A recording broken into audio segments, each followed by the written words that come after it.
Hola, bienvenidos a un repaso más de la lección de escuela sabática, la lección número 6. ¿Cómo se titula? Más lecciones del gran maestro. Vamos a ver la pregunta de la semana.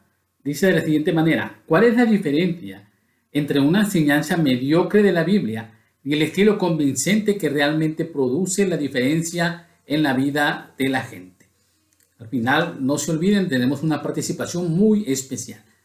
Veremos el versículo de memoria, lo encontramos en Marcos capítulo 10, versículo 52. Dice: y Jesús le dijo, vete, tu fe te ha salvado. Y enseguida recobró la vista y seguía a Jesús en el camino.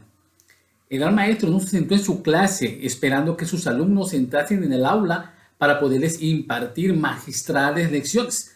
Desde el momento en que el virus del pecado obligó a cerrar el aula del Edén, Jesús ha estado buscando alumnos para poder enseñar las hermosas lecciones de la vida eterna. ¿Qué alumnos ha encontrado Jesús? Ha encontrado de todo tipo. Cuando nosotros estábamos en las escuelas, ¿se acuerdan ustedes? En la primaria, en la secundaria, por ejemplo, encontrábamos el alumno rebelde, el que estaba desanimado, el que estaba perdido, el alumno despreciado y también el nerd o el avanzado. Vamos a ver de una manera especial lo que vimos en la lección esta semana acerca de este tipo de enseñanzas y qué nos enseñó Jesús acerca de esto. Vamos al primer versículo, lo encontramos en Génesis capítulo 3, versículo 9. Mas Jehová Dios llamó al hombre y le dijo, ¿dónde estás tú? Cuando Adán y Eva se encontraban en el Edén, podían tener una comunicación cara a cara con el gran maestro. Se encontraban todos los días con él en un aula especial. Era el jardín más hermoso en el cual podían extraer muchísimas enseñanzas. En la entrada al pecado, entonces ocurrió algo especial. Ese alumno que tenía una confianza plena de acercarse a su maestro, ahora era un alumno rebelde. ¿Qué es lo primero que hizo Adán y Eva cuando pecaron? Se escondieron de el maestro. Desafiaron a Dios y entonces ellos quisieron obtener por su cuenta un conocimiento superior. Pero el resultado no fue un estado de felicidad. ¿Cuál fue la primera reacción después de que, según la serpiente, ellos adquirirían sabiduría y entendimiento? ¿Cuál fue? Pues el miedo. Ellos nunca habían experimentado eso. A raíz de que su vida se entregó al pecado, entonces ellos sintieron miedo. Y como sintieron miedo también al castigo por su desobediencia. Entonces, cuando tenemos miedo a un castigo, ¿qué es lo que hacemos? Nos escondemos. Lo mismo hicieron nuestros padres, se escondieron. Pero entonces vemos que el Maestro, el Señor Jesús, a través de su presencia en el jardín del Edén, se acercó a Adán y a Eva, los buscó y los llamó. Ellos debían ser castigados realmente, pero tenían una nueva oportunidad. Y esta oportunidad exigía un rescate por su pecado. ¿Qué es lo primero que hizo Dios? Tuvo que sacrificar un animal para cubrir sus cuerpos desnudos con pieles. Al observar cómo Adán y Eva veían el proceder de su maestro, al tener que sacrificar a ese animal inocente por culpa de ellos, entonces comprendieron la magnitud de lo que habían hecho. Pero con eso, el mismo Señor declaró en el jardín del Edén cuál sería el resultado, cuál sería lo que seguiría en el rescate del ser humano. Tendría que sacrificar la propia vida del maestro para poder rescatarnos del pecado. Romanos capítulo 5, versículo 17 dice, pues si por la transgresión de uno solo reinó la muerte, mucho más reinarán en la vida por uno solo, Jesucristo, los que recibieron la abundancia de la gracia y el don de la justicia.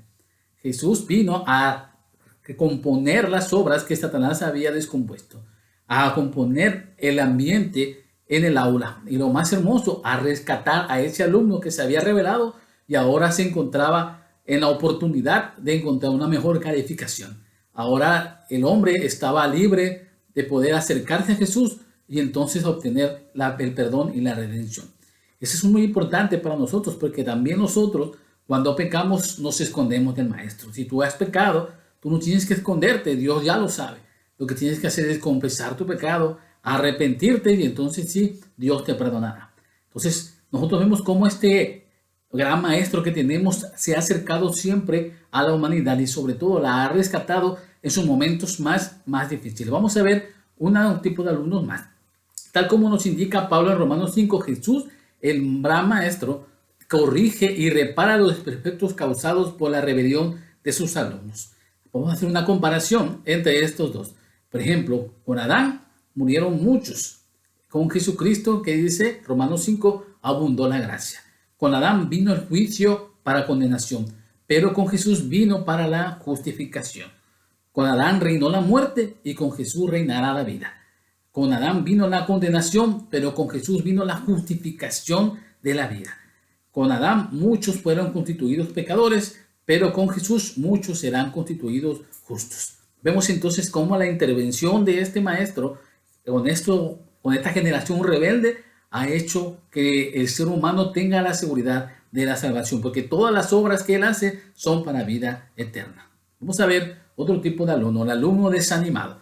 Acompáñenme a Génesis capítulo 28, versículo 16. Dice, al despertar Jacob de su sueño, pensó, en realidad el Señor está en este lugar y yo no me había dado cuenta. Jacob había huido de la presencia de su hermano. Tenía miedo porque había hecho lo malo. Y con ese temor a muerte tuvo que salir del lugar donde vivía. Entonces, durante el tiempo que él huyó, tuvo tiempo suficiente para meditar en las terribles consecuencias de haberse dejado influenciar para engañar a su padre y provocar la ira de su hermano. Desanimado y solitario, entonces se dirigía hacia un futuro incierto. Pero Dios salió a su encuentro y le infundió el ánimo que necesitaba para mantenerlo firme durante los difíciles años que iban a pasar en el exilio. ¿Cuántas veces nosotros, como alumnos de este gran maestro, nos hemos sentido desanimados? Ya no queremos nada en nuestra vida cristiana. Vemos que las cosas no cambian. Vemos que cada día hay más dificultades. Vemos que los problemas se siguen acumulando. Estamos desanimados. Parece que no hay ningún poder que pueda cambiar esto. Sin embargo, al igual que hizo con Jacob, Dios sale siempre a nuestro encuentro.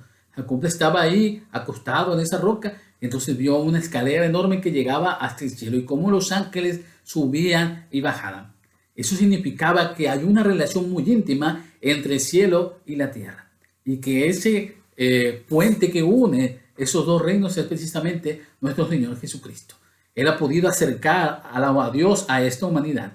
Entonces todos los méritos de Jesús van a ser méritos también de nosotros porque Él interviene en nuestras vidas. Está siempre ahí tratando de conciliar todos nuestros problemas. Aunque a veces tú pienses que no es así, aunque a veces pienses que Jesús no interviene, lo que pasa es que está haciendo que tú puedas obtener paciencia, puedas obtener seguridad y confianza en Él. Cuando tú dejas todas tus cargas en Jesús, entonces Él obra de manera maravillosa.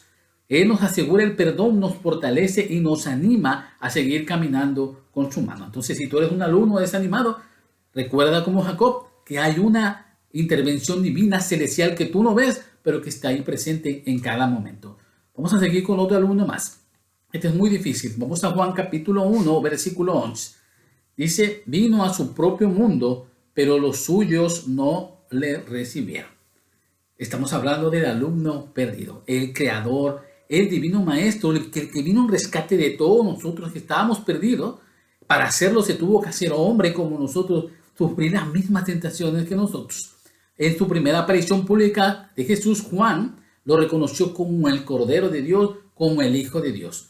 Dos de los discípulos de Juan que habían escuchado sus palabras siguieron a Jesús. Cuando hablaron con él lo llamaron rabí y lo aceptaron como maestro, cuando Jesús no había pasado por la escuela de los rabí. Jesús fue sin lugar a dudas el maestro más grande que el mundo jamás haya visto, según lo dice Elena G. de White. Entonces, ¿cómo es que no lo reconocieron su propio pueblo? Cuando nosotros vemos que aparece Jesús en el aspecto de su ministerio, cuando inicia su ministerio en esta tierra, en el pueblo de Jerusalén, todo el pueblo no estaba preparado para esas enseñanzas. Entonces, como no estaban preparados, quiere decir que estaban perdidos a la sabiduría de Dios. Es increíble cómo demasiada religión, demasiadas doctrinas, demasiadas actividades que se concentran solamente en nosotros, en apariencia agradar a Dios, nos alejan de Dios en vez de acercarnos a Él. ¿Qué méritos tenía el pueblo de Israel? Ellos tenían una gran organización. eran muy prósperos. Ellos estaban muy bien organizados en tribus, en concilios, tenían reyes, tenían sacerdotes. Los ritos de los israelitas eran hermosos. ¿Qué es lo que entonces había sucedido? Ellos habían perdido de vista que todos esos ritos, todas esas doctrinas, todo ese conocimiento nos tiene que llevarnos a reconocer la necesidad de un Dios que nos pueda rescatar de nuestra pecaminosidad. Todos los ritos que Dios le dio al pueblo de Israel era para que reconocieran que sin un sacrificio, sin la intervención de un agente externo, ellos no podrían solucionar el problema de su pecado. En ese momento, cuando Jesús aparece en la tierra y empieza su ministerio después de que es bautizado por Juan el Bautista, entonces todos esos ritos se estaban cumpliendo a la perfección en la vida de Jesús, porque Él iba a ser el Cordero que iba a sacrificarse una vez solamente y para siempre. Y entonces los pecados de todos podían ser perdonados solamente con los méritos de Jesús, ya sin tantos ritos, sin tantas cosas. Sin embargo, la gente estaba tan aferrada a sus tradiciones, a sus rutinas, a sus actividades, que cuando vino el Mesías no lo reconocieron. Por eso Juan 1:11 dice que los suyos no lo recibieron. Te has de preguntar, ¿será que nosotros no estamos haciendo lo mismo? ¿Será que Jesús nos está diciendo que tenemos que hacer o no hacer algunas cosas que estamos haciendo en estos momentos? Hábitos que tenemos que cambiar, actividades que tenemos que reorganizar. Y entonces darle prioridades, porque Jesús tiene que ser nuestra prioridad. En la mañana, al acostarse, en cada momento Jesús tiene que ser el que nos guíe en el camino de nuestras decisiones. Sin embargo, pareciera ser que queremos hacer lo que nosotros queremos y amoldamos la religión a lo que yo quiero. Y entonces nos olvidamos de Jesús y seguimos estando perdidos, ya no fuera de la iglesia, perdidos dentro de la iglesia.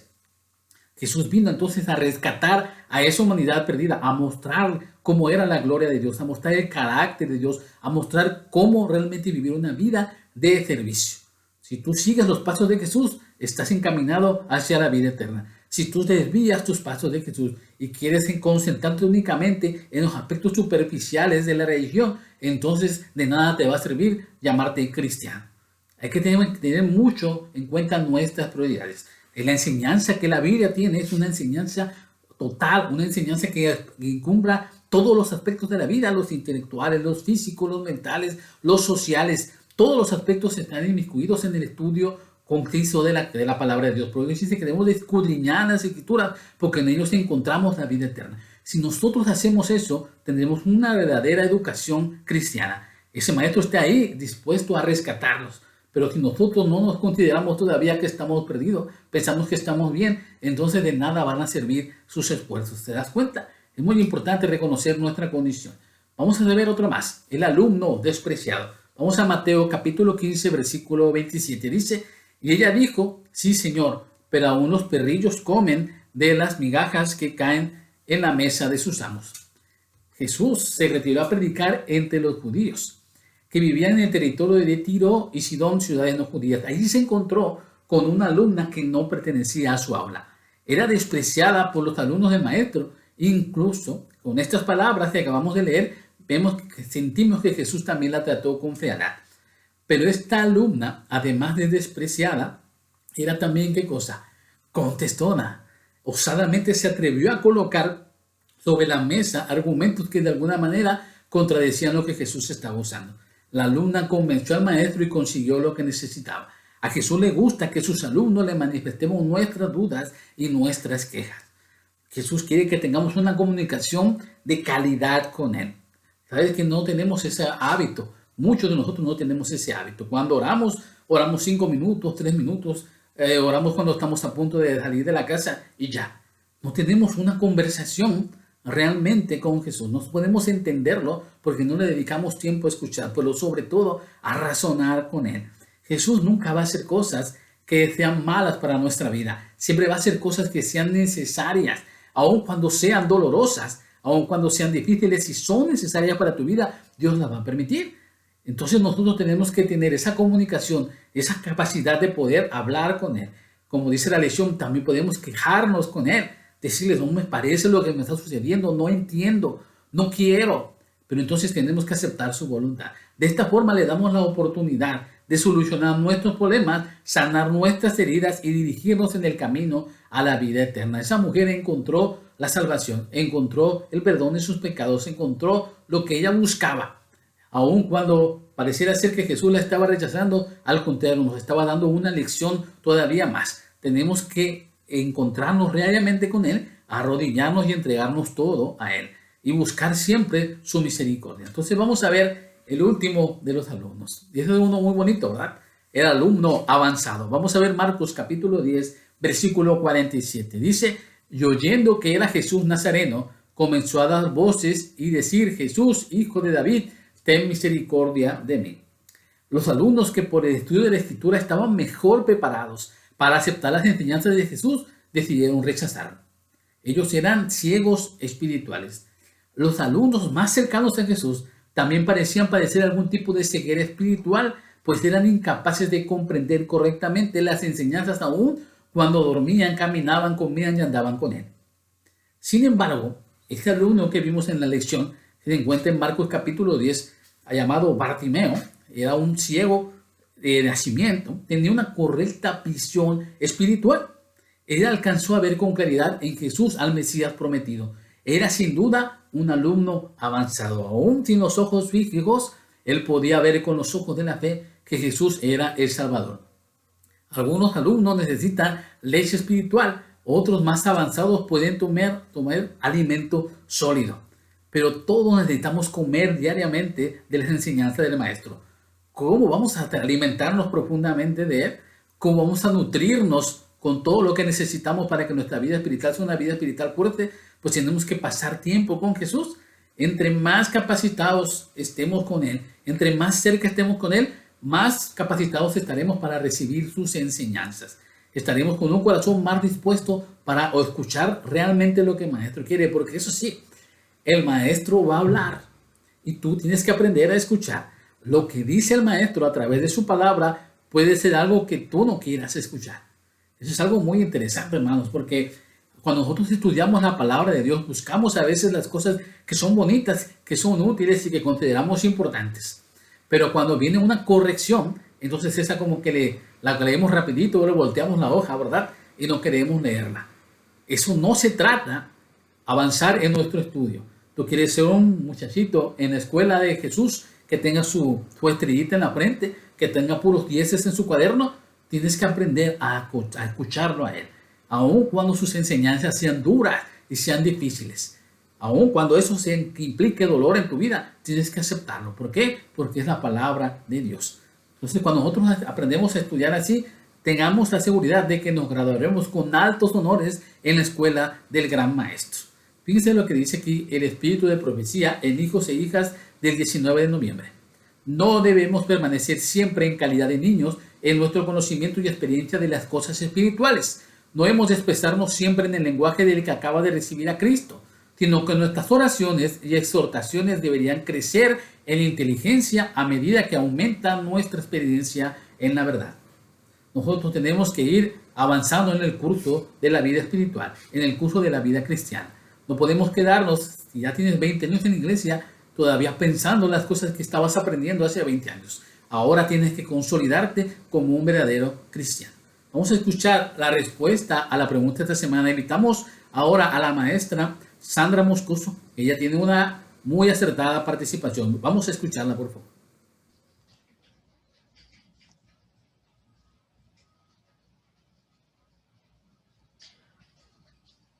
Cuando yo logro desarrollar un estudio personal, cuando yo logro desarrollar un estudio personal con el Señor, entonces yo ya no voy a leer el Salmo 121 como un merolico, como una mera repetición, sino como una experiencia personal como el Señor. Este es el método correcto.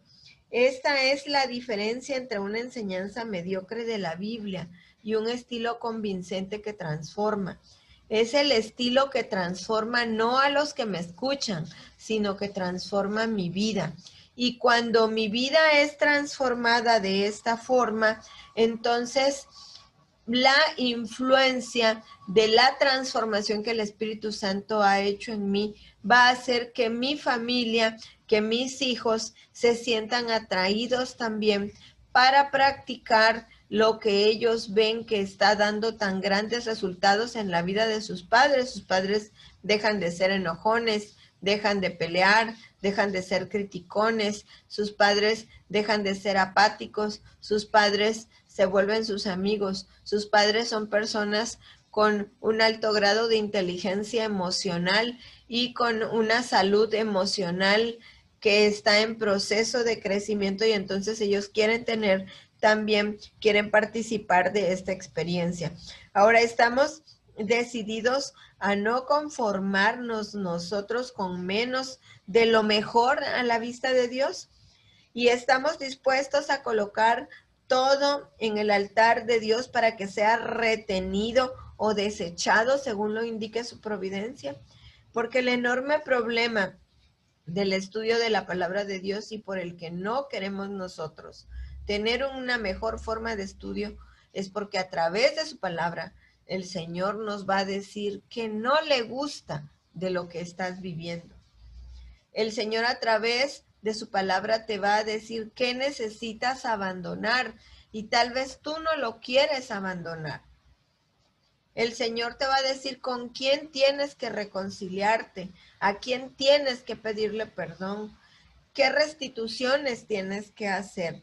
Y es entonces cuando nosotros nos tenemos que preguntar si estamos dispuestos a colocar todo en el altar del Señor para que el Señor nos diga si debemos retenerlo o debemos desecharlo.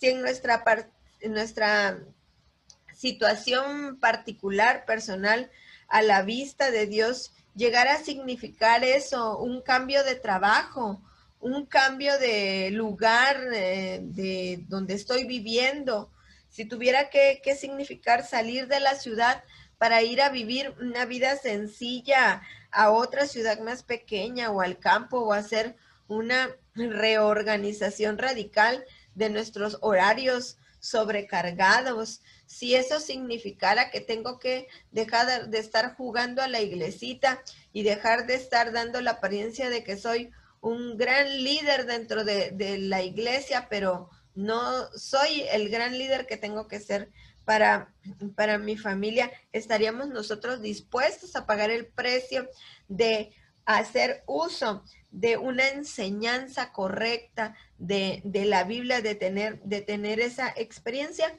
La generosa recompensa de Dios es que nosotros recibimos 100 veces más en esta vida, porque pareciera que nosotros tendríamos que abandonar nuestro proyecto de vida, pero el proyecto de vida que Dios tiene para nosotros, el propósito de vida que Dios tiene para nosotros es mucho mejor, más abarcante, es más poderoso e incluye la vida eterna y el reino venidero. El salmista David dijo: oh Jehová, de mañana oirás mi voz, de mañana me presentaré delante de ti y esperaré.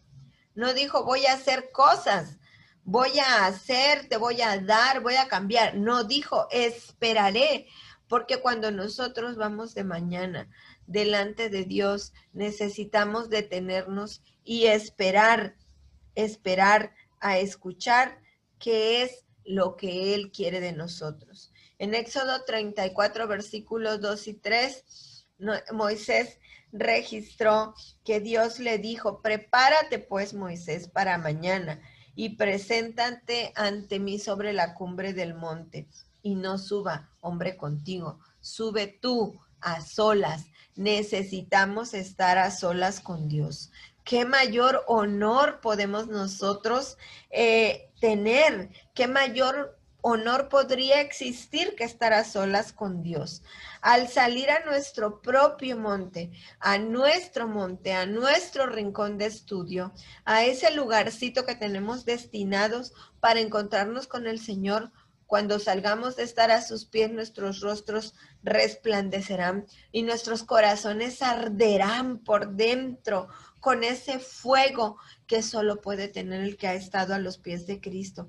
Las alas de los ángeles van a disipar las tinieblas, la oscuridad, las nubes de oscuridad que pueden haber rodeado nuestros pies. Y luego, al reunirnos todos ante el altar, se cumplirá la promesa, esa maravillosa promesa que el profeta Isaías escribió en Isaías 54:13 y que dice: y todos tus hijos serán enseñados por Jehová y se multiplicará la paz de tus hijos. Nosotros queremos saber cuál es la diferencia entre una enseñanza mediocre de la Biblia y el estilo convincente que cambia, que tiene poder. Es uno solo. La única forma es que nosotros tengamos una experiencia personal con el Señor. Y en esa experiencia personal, en ese culto personal, en ese culto que no es por cumplir un requisito, que no es por un asunto de las obras voy a hacer para obtener, sino voy a estar a los pies de Cristo porque necesito estar a solas con Él, porque necesito ser sanado, porque necesito ser restaurado, porque entiendo que mi cabeza está enferma y mi corazón doliente, porque cuando me veo a la luz de la cruz del Calvario, contemplo una mujer, un hombre, una persona tan imperfecta, tan defectuosa, que necesita desesperadamente ir a los pies de Cristo. Y cuando nosotros hagamos eso, el Espíritu Santo nos va a capacitar. ¿Para qué? Para que nosotros podamos enseñar de una manera correcta, de una manera adecuada, de una manera convincente a nuestros hijos la palabra de Dios, no por hechos, no por lo que yo diga, sino por plasticidad. Pueda yo enseñarlo por modelaje, pueda yo enseñarlo sin hablar porque ellos lo ven. Y el Espíritu Santo también me va a decir a quién me toca ministrar, a quién me tengo que dirigir y qué le tengo que decir. Que el Señor bendiga su palabra y que nosotros podamos aprender de esta forma de enseñar la palabra de Dios de una manera transformadora, pero no porque yo quiera enseñarlo, no porque yo quiera, porque lo he aprendido, sino porque yo lo vivo. Que Dios les bendiga.